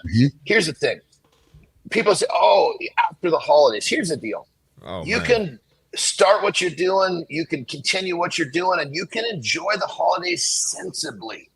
I have all of my clients enjoy their Thanksgiving meal, enjoy their Christmas meals, enjoy their Christmas parties. Just don't be a glutton and we're going to be fine. You know, Thanksgiving means sit down and enjoy some amazing food with some amazing people. But let's recognize that Thanksgiving is about the people, not the food. And somehow we've got that twisted up in our heads. You know, when you're eating to the point where you can't enjoy the people, your loved ones, how does that represent giving thanks? Well, and Johnny, what might happen is if somebody gets going today, as they approach Thanksgiving, they might start stacking some habits between now and Thanksgiving, that by the time they get to Thanksgiving, the day after Thanksgiving, they got a bunch of habits in place where maybe they do overeat. I don't know. Maybe they don't, but maybe they have some food where in the past they'd be struggling with, but they have these habits in place where they're going to get up the day after Thanksgiving, and what are they going to do? They're going to go to the gym, or they're going to start again. And that to me is the most powerful thing, right? Yes. Because if you don't instill those habits before you get to Thanksgiving, you're going to, gentlemen, I've been there. You go there, you feed, you fool, you get up in the morning, you feel shitty about yourself. Yep. Start the habits now. Start the habits now. Marty, I see you leaning in on this. Yeah, my bad. Just responding a good time, but no, I'm right there with you, and we need to lean into this more as the holiday seasons go on. But I agree. Just remember that the day isn't worth your goals or messing your goal up, right? Because you're going to put yourself backwards. You're going to move backwards. You're moving in the backwards direction. You're going to consume too many calories, right? You're probably not going to feel like working out the next day. If you're drinking, you're probably going to be hungover. This is just going to set you back days. So just remember that as you go into the holidays. Yes. And remember what the holidays are about. The holidays are about spending time with loved ones. And how are you going to do that when you stuff yourself to the point where you got to go fucking lay down? Yeah. No, he's right. True story. All right, let's bring Tina up on stage here. We'll wrap it up here. I know you guys got to rock and roll here. I'm going to get to community corner, and then, of course, business and branding here. So let's quickly go around the table. We talked procrastination today. If anybody doesn't have any incentive to get going, then I'm telling you, I invite you to go change the channel. Go listen to somebody else because this is not the channel for you. Marty, what'd you take from today's shows, brother? One thing? First of all, man, you gotta love Maya, man.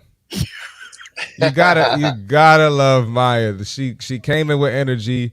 She was excited to be here. Yes. You know, she did her best. It was her first show ever. Yes. You know, just she definitely brightened up the show. So we appreciate Maya for sure. I love you, Marty. Yeah, 100%. You know, Maya, I did not get a chance to throw the applause on because you brought so much energy, and I didn't know what button to press. But Marty's right, man. I appreciated you as well, Maya. So thanks for coming in here, Johnny. What about you, brother?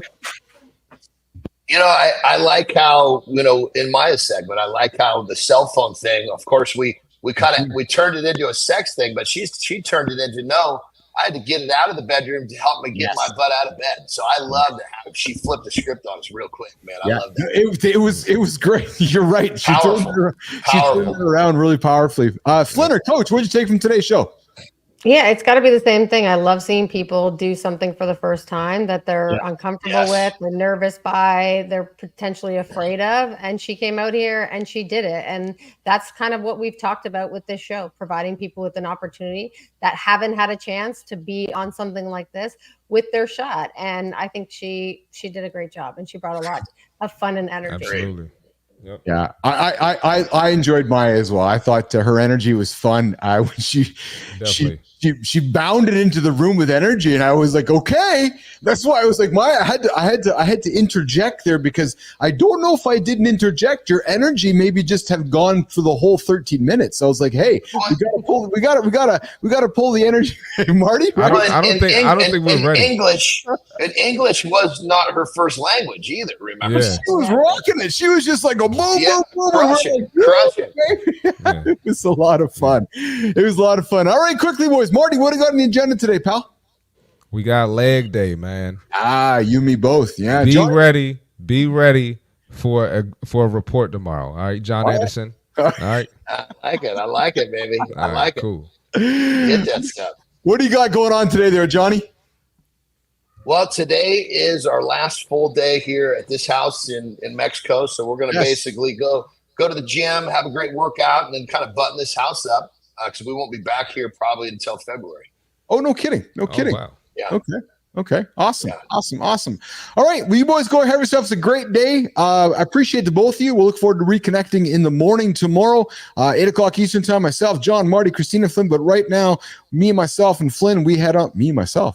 Keith and Flynn and Jimmy. We work our way to the community corner, and we're going to get to business and branding. So, John, Marty, have yourselves a great day. And Patrick Montgomery, I see your comment. And boys, before you go, Patrick calls it out. You can't eat your feelings away, because you know what happens when you eat your feelings away. The next morning you wake up, and how do you feel, Johnny? Marty, you feel like shit.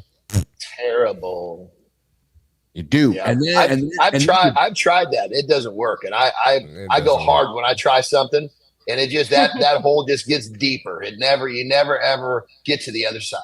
You know what? As we continue to move into the holidays, I know that John has battled this, and I think we want to talk more with John and Marty and battling John's mirror of the chubby fat kid on that side. Because I know, John, you've battled your challenges with food and sweets and sugar, and there's a lot of gentlemen. Still do. And so do I. So there's a lot of gentlemen that have those battles. We'll keep talking about them to help those guys move forward. Yeah, for sure. Yeah, let's have that talk. I got some stuff to say about that. Awesome. We're gonna bring it up. Cool. We'll do it. We're gonna add a segment on, and I can go at it. How morning carbohydrates kill my day. If I open my day with any bit of carbohydrates in the morning, I'm fucked. Like, I'm done. I'm done. About it. Yeah, it's because Mom was giving me the Kit Kat at 6 months, Marty. Oh man. Have a good one. All right. Johnny? See y'all tomorrow. See you in the morning. All right. Okay, Bilous and Flynn are hanging out here to wrap up the show here. We got the community corner, and today we're going to feature. That was a fun segment there, Flynn. It was a good show so far today. A lot of fun today. Yeah. Absolutely. Yeah, a lot of fun. Beating procrastination, and we're going to feature a versatile founder, a coach. Jimmy, I'm looking at the right camera, I think, right? Yeah, thanks, brother. A versatile founder and a coach. This creator has built a unique career across design, strategy, and email marketing, and now helps others unlock their full potential by building personal brands that reflect their true selves. You know, I got to tell you, Flynn, when I go through these shows here, man, like my dopamine hits just go through the roof. That by the time like the 9 o'clock, 10 o'clock Eastern time comes, I'm just like, yeah. It's crazy actually. Anyways, going back to the creator. This creator is a thoughtful personal brand builder with curiosity and empathy. Oh, I love the last one.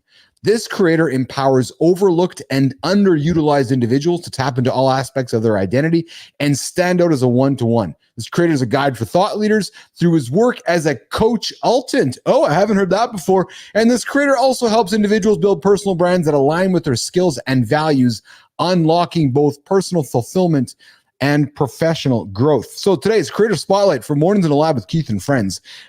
This little spotlight we like to do with humans over on the platform. And today we're celebrating this gentleman. His name is Daniel Brenneman. Hey. Daniel. Yes, look at that profile of Daniel Brenneman here. Let's bring him up on screen there. Man, I love the exuberance in the picture from Daniel Brenneman. Daniel is a coachaltant to uncover thought leaders building remarkably unique personal brands and businesses with empathy and care, always doing the daddest things. Very cool. Daniel is from Charlotte, North Carolina, and he is a personal branding dude. Christina Flynn, why are we celebrating Daniel Brenneman today?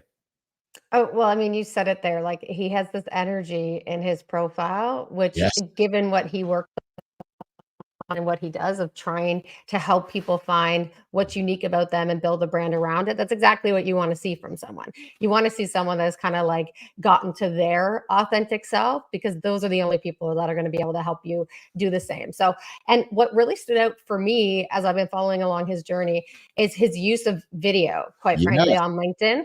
He's been really able to benefit. He's got really great short snippets for people to be able to say, like, listen, this is what I know. This is what's worked for me. And I want you to be able to do the same thing. And I think he just shows up, unless he's putting on a real good fucking act. It doesn't feel like it. He shows up as himself. You can see it on all the thumbnails of those videos. He's just being him. And that's really refreshing on this platform in particular. And it's really refreshing given that that's what he's trying to help other people do. So I've just got a lot of respect for the way that he's approaching growth. Daniel Brenneman, we are celebrating you. Mornings in the Lab with Keith and Friends on the Creator Spotlight. I can see the energy as well, Christine. You look at these thumbnails and there's nothing but energy coming out of Daniel. I think you're muted there, Tina. We're going to bring, so there we go. Daniel, celebrating you, my friend. All right. Okay, so we're going to continue here. Exactly.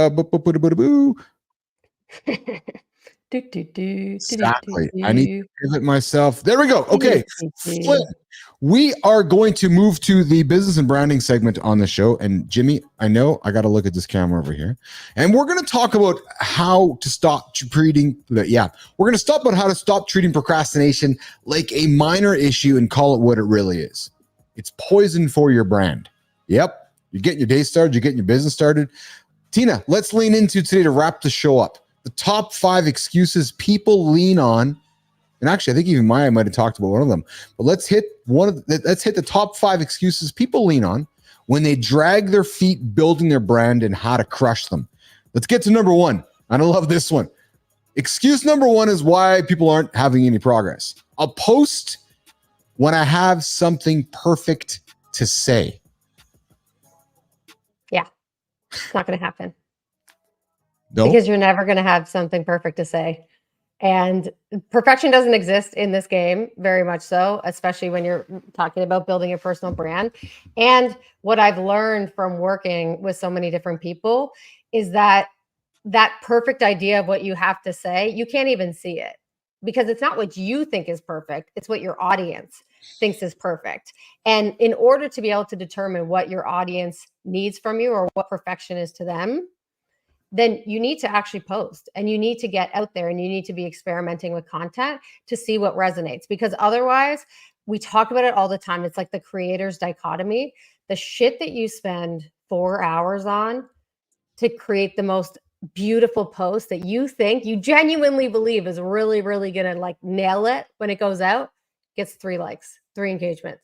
The shit that you just go off the cuff and you say it and you send it, always gets way, way, way more engagement because you're not overthinking. You're not waiting for perfection. You're just doing, and people are responding to like the natural ability to just say like, this is what I feel. And this is what I got to say.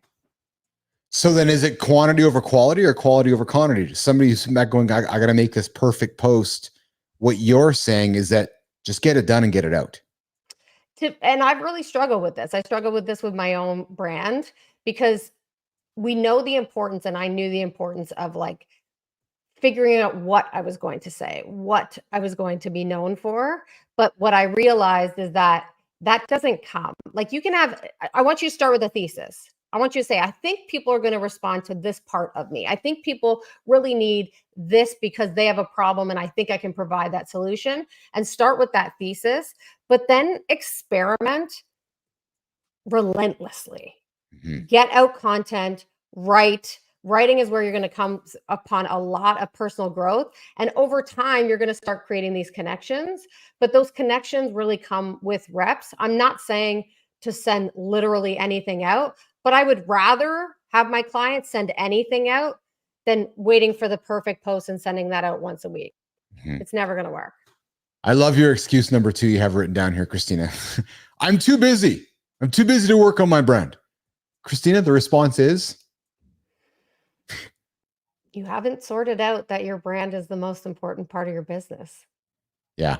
Everything that you're doing, anything you're trying to sell, is going to come back to you and people connecting with you and the trust they have in your ability to deliver your skills and your viewpoint and your expertise based on your unique offering. If they don't connect with you, it's never going to happen. So something's happened here in society, right? In the last number of years, with this personal branding stuff. So in the past, I want to just kind of think this out loud with you. Yeah. In the past, we worked as human beings. We collected a bunch of experience, and then around that experience, society and work culture wanted that experience put onto a resume or CV. And that's how we articulated ourselves to society. A piece of paper, Christina lists her experience on. In many ways, it's the old school, the front of your LinkedIn portfolio. Here's your experience. That's what you've done. But that shift now, though, is that people are expecting so much more, right, Christina? Right? It's not so much as working, accumulating a list of experience. The shift now is as you're working and building that experience, there's the personal brand idea, Christina, is about that expectation that you're sharing that experience along the way, right? So that when you're looking to shift in your life, that experience moves you through that shift. Am I correct? Because yesterday it was like, okay, I'm going to work, build all my experience. Then when it comes to go and get a new job, I'm going to go open up my resume and accumulate all that experience. And then I'm going to go and find a new job. But what you're now saying with today's personal brand, and back to the point, which is I'm too busy to work on my brand, what you're actually saying was, no, Keith, as you're working, you should be selling yourself and telling the world about your current experience so that when you're ready to make a pitch, when you're ready to make that pivot in the future, it just happens naturally. That's the change with personal branding. Am I correct? It just makes things easier. And you know what it helps you to do? It helps you to define what has all this experience done for you as well. It's not just about your current employer, because sometimes it can be your current employer and then you go into the job hunt and then you just jump right into the next thing. I work with a lot of clients that have just left a job or career transitioning, maybe because they've been laid off, maybe because they got out of mat leave and they didn't want to go back. But if you're presented with this opportunity, it's so easy to be like, well, these are the skills that I have. And this resume defines what these skills are. And forget about the fact, do you even like those skills? Do you even enjoy that work? Maybe you're the best at it, but do you actually like it? Is that how you want to spend your time in your day? And I'm not talking about blowing the whole thing up, but I'm talking about doing something over time that helps you to define, where do I want to focus my efforts? It may not be in the very next job, but it may be in the job following that. And that's the challenge with, I think, personal brand, is that it is a long tail thing. It's not going to happen overnight. And trust me, I have to sell people on doing this work. That's a hard sell to say, this is going to take time. It's going to take months. But I promise you, if you put in the time and if you put in the effort and the energy and commit to growing, and growing through the fear and the worries that you have about the judgment, it will benefit you.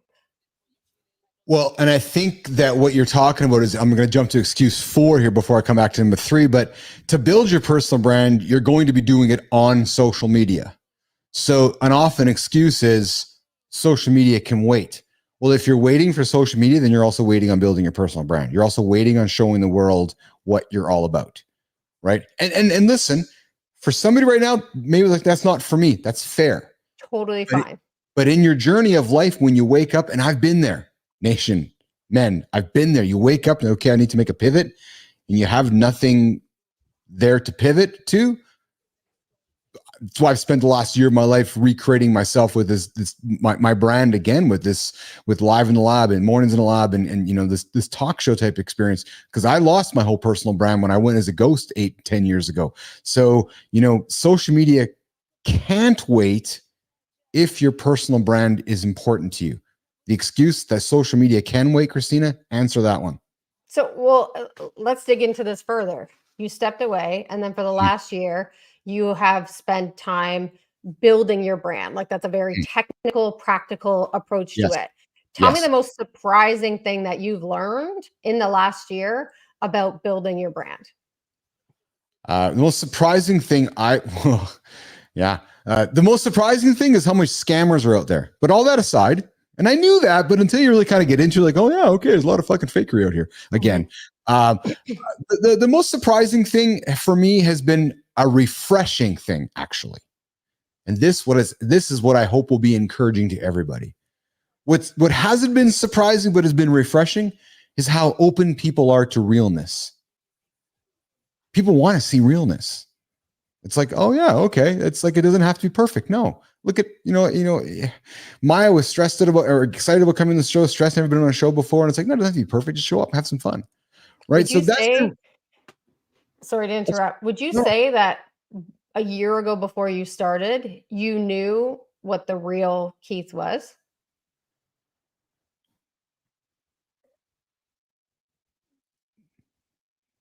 I don't know what you mean by that.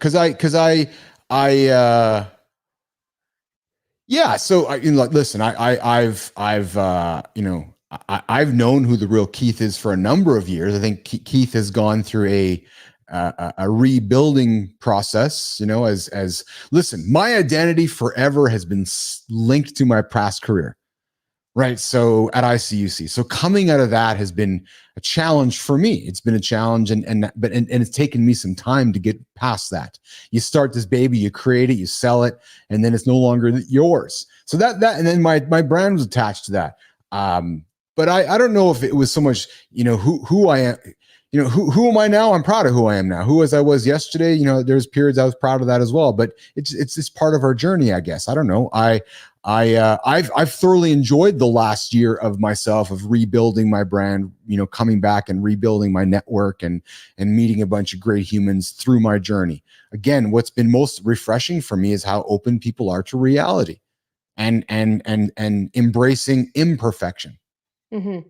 And I think, to me, that's the point. What I see with so many of my clients is that when they're asked to come out and build their brand, they're hesitant because they don't know who they are when they're not attached to that career, when they're not attached to that job, they don't know who they are. They don't know what their identity is outside of the work that they've done.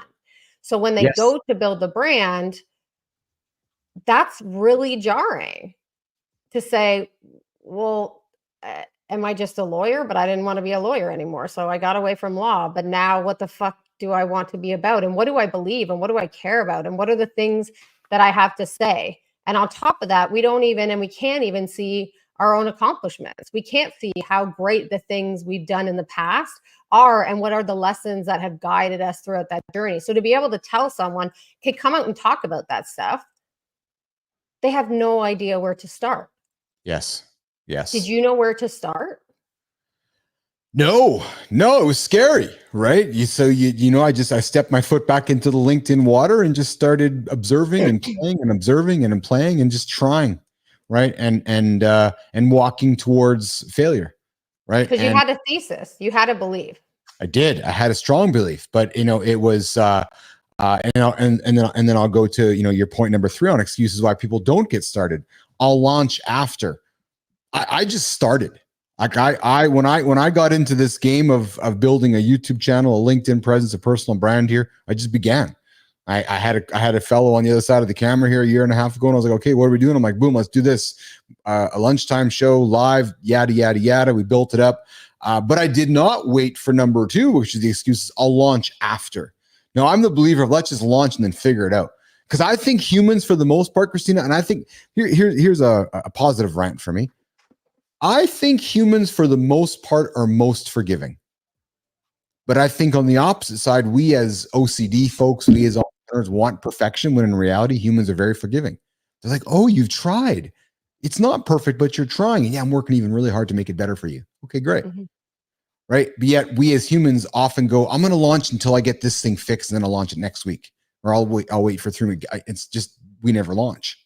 Lean into that excuse. Well, we think what we've come up with in that moment, there's a lot of emotion around it. It's taken a lot of time to get there. So we believe that that's the answer. Whereas you and I both know where you go and where you end up versus where you started is nowhere near the same thing. So True. That's the benefit of the just starting, is saying and having the humility to say, this is an idea. This is what I think. This is my thesis. But I know if history proves itself right, where I start with this idea and where I end with this idea are not going to be the same thing. So I have to give myself the reps. I have to give myself the consistency to say, let's see where this goes. Let's test it. Let's experiment and be open to the shifts and changes that are going to come along the way. There's risk in that, of course. And I know that just start is a privileged perspective, quite frankly, because a lot of people have been taught to not just start. A lot of people have been taught they have to be perfect. They have to work 10 times harder than everyone else.